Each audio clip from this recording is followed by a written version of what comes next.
Such successful strikes against the Merkava in Gaza, though exceptional, nevertheless demonstrated that the legendary tank was not invincible. A chink in Israel's armor had been detected. Hezbollah was quick to pick up on these lessons when Israel invaded Lebanon in the summer of 2006.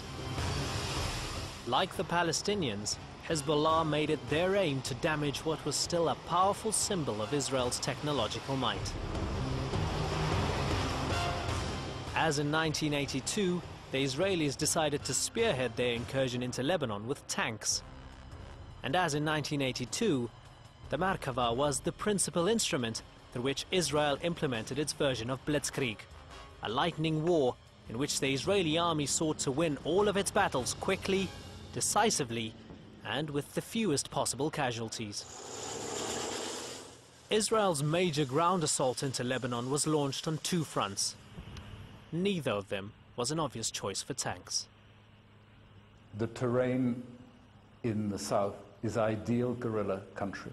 It is hilly, it is often well covered with trees and undergrowth. It has caves, it has tunnels. It was ideal territory for people who know the ground and understand the area very well, and extremely difficult for an invader who does not know the ground as well. The Israelis first crossed the border from the Metula settlement and advanced through this valley beneath the village of Al-Khiyam.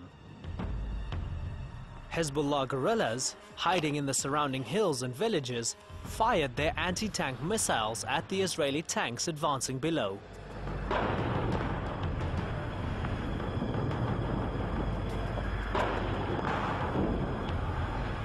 That incursion of tanks reached about 3.5 kilometers before that was halted by missile attack. Hezbollah was using the latest Metis and Kornet anti-tank missiles. Manufactured in Russia, the missiles had the ability to pierce even the heavy armor of the Merkava.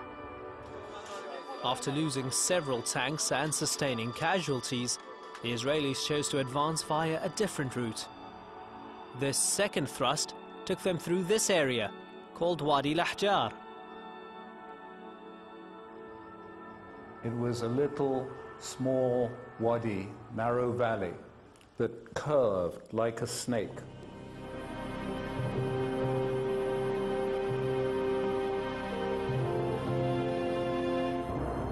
The Israeli tanks got trapped in this small wadi, and many were destroyed by Hezbollah.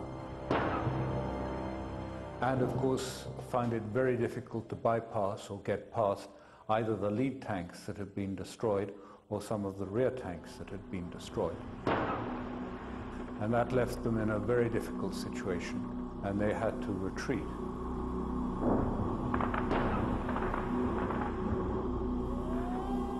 Back in Israel itself, Israelis were still coming under attack from Hezbollah rockets.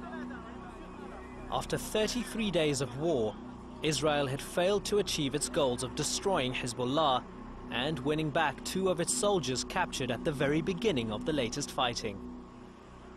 Hezbollah claimed victory. Here in Israel, the mood was somber. Serious questions were raised about the level of the army's preparedness and performance. The government set up a commission of inquiry to investigate and draw lessons from Israel's failures in its 2006 war in Lebanon. According to the Israelis, of the 370 Merkava tanks involved in the war, 49 of them had been hit by Hezbollah. God's chariot was not living up to its name or its reputation.